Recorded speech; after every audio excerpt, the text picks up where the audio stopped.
Memori penunggang Vespa. Bapakku dahulu adalah seorang penunggang Vespa tua bertipe Excel 150cc tahun 1989 berwarna coklat metalik dengan bodi yang kini bopeng dan color mendominasi dengan kisahnya masing-masing. Terpampang di pojok kanan bersanding dengan barang-barang yang begitu sesak berserakan memenuhi gudang. Kusingkapkan debu hingga berpencar meninggalkan posisinya. Memasuki selah hidung, menyusul suara bersin yang menggelegar memenuhi seisi gudang. Mungkin sudah lebih dari 10 tahun Vespa dibiarkan makrak tak tersentuh. Kugali ingatan lama bersama sepeda motor pertama yang menemani ribuan perjalanan yang kini seakan mati tak bernyawa. Waktu kecil, tuannya selalu menemaniku menelusuri wajah kota bersama sang Vespa yang suaranya membuat kegaduhan. Suaranya bagaikan gesekan seng yang memekakkan telinga. Sedih. Suara yang paling sedih tentang asa yang ia bawa setiap kali berbunyi. Tapi dialah Vespa kesayangan Bapak. Aku teringat kebiasaan terindah tuannya, selalu mengajakku keliling menghabiskan waktu senja. Kami berjalan menikmati indahnya keramaian sosok kota, berpetualang menyisir bangunan tua, berwarawiri kesana kemari di bawah warna orange dan jingga tenggelamnya cahaya pada garis cakrawala. Aku suka berdiri di depan, merasakan hembusan angin dan debu-debu yang memasuki mata, menengok ke kanan ke kiri, memperhatikan bangunan-bangunan tua berjajar sejauh mata memandang. Hari semakin sore, burung-burung terbang mulai kembali pulang dan lampu-lampu perumahan dan jalan mulai menyala. Sore itu senja tetap indah seperti biasa, warna yang dilukiskannya pada bentangan Lazuardi. Kutatap sabit matahari yang perlahan hilang di batas cakrawala. Kupandang dengan seksama bias merah muda pada serabut awan.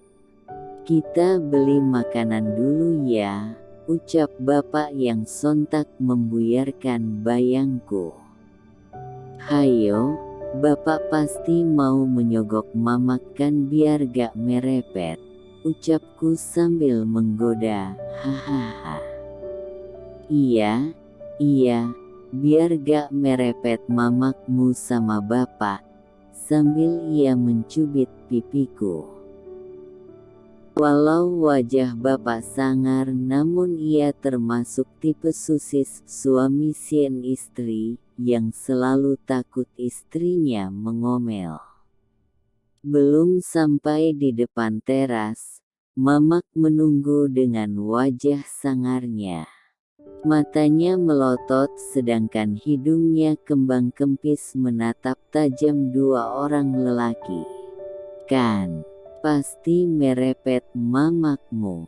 Lihat itu, sudah menunggu seperti penjaga pintu neraka. Assalamualaikum, sayangku. Waalaikumsalam, ucapnya ketus sambil melotot. Kemana aja lama kali pulangnya bang? Udah mau azan maghrib baru pulang. Bukan di rumah. Malah main-main entah kemana. Bukan diajak aku bang istrimu, malah ditinggal di rumah sendiri. Adek, janganlah merepet terus, makin tua nanti, biar. Garangnya, cemberut aja adek ini, nah, mak nasi goreng. Bapak yang beli, Katanya biar Mamak gak ngomel terus, ucapku memperkeruh suasana. Gitu bapakmu bilang, suara Mamak meninggi. Murah kali aku ya, Bang. Cuma kau sogok nasi gor. Set, udah azan, diam, jawab bapak dengan cepat memotong. Sontak wajah Mamak merengut, halah, alasan supaya gak kena marah kan? Simpan dulu marahnya, sudah azan tuh. Ini lagi anak kecil malah nguping pembicaraan orang dewasa. Sana ambil wudhu kita salat berjamaah, ucap bapak sembari memukul pelan bokongku. 8 bulan lalu, bapak meninggalkan dunia.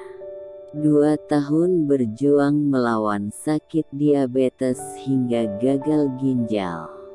Pulang pergi ke rumah sakit sudah hal biasa, bahkan menjadi rumah kedua. Akulah teman setia hingga nafas terakhirnya. Tahun itu 2018 bulan kelima setelah Januari, merupakan awal mula cerita, memasuki ruang operasi pertama, membersihkan kaki busuknya. Luka sekecil biji kangkung melebar hingga seperti bola kasti. Kutanya bapak, Pak gimana operasinya?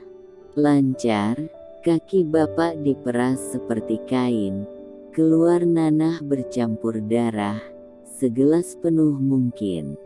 Sambil ia mempraktikkan proses operasi kakinya dan memperagakan apa yang dilakukan dokter. Nak, bapak haus, ambilkan minum 1 sendok. Loh, kok sedikit, tanyaku. Iya, abis operasi gak boleh banyak minum, boleh pun cuma sesendok, basahin tenggorokan saja, tunggu kentut baru boleh minum. Itu kata dokter, jadi kalau gak kentut-kentut cemana, Pak? Gak boleh minum, tanyaku menjahili bapak. Bentar lagi bapak kentut, kok.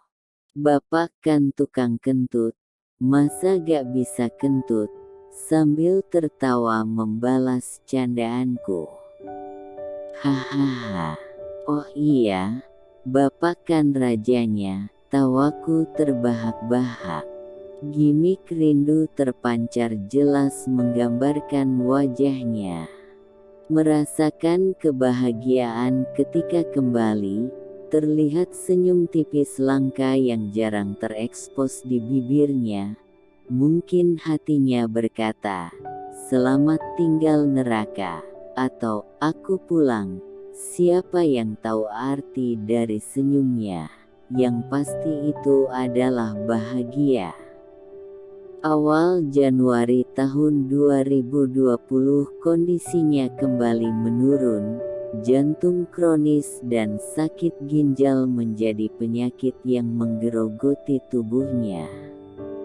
Seakan tak percaya penyakit yang diceritakan banyak orang menghinggapinya. Masyarakat miskin yang mengandalkan kartu hanya angan mengganti ginjal baru, sedangkan cuci darah menjadi solusi mempertahankan nyawa. Mencuci darah tak semudah mencuci pakaian. Membosankan. Ya, mungkin kata itu paling pantas diucapkan. Kondisinya memang semakin pulih, namun gairah tidak terpancar dari dirinya lagi. Badan tak lagi tegap, tubuh semakin kurus cungkring menjadi perangai mantan lelaki tergagah. Bulan Juni tahun 2020 menjadi sejarah yang tak diinginkan. Kembalinya ia ke ruang ICU dengan keadaan tak berdaya. Sedih menatap jasadnya yang masih bernyawa.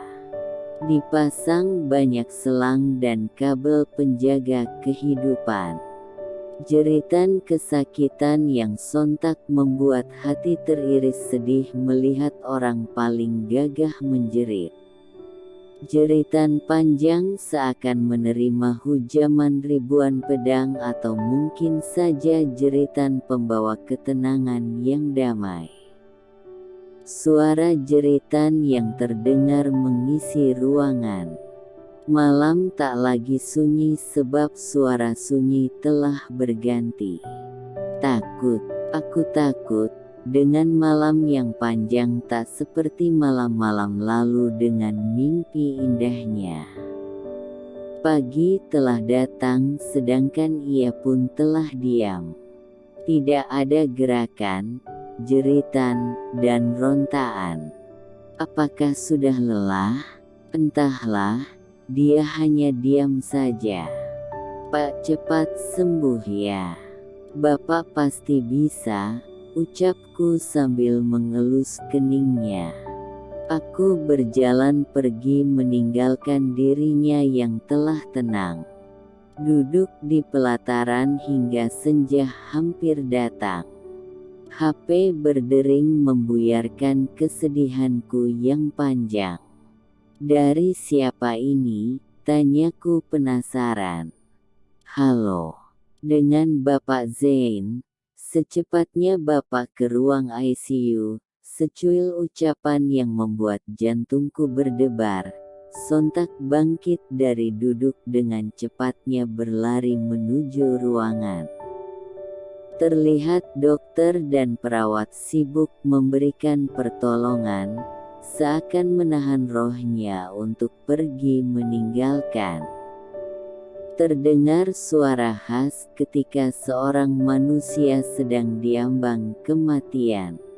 Apa yang bisa aku lakukan? Mungkin hanya satu cara untuk terakhir kalinya dengan membisikkan pelan ke arah telinganya. Tak lama bunyi bip panjang bergema seisi ruang.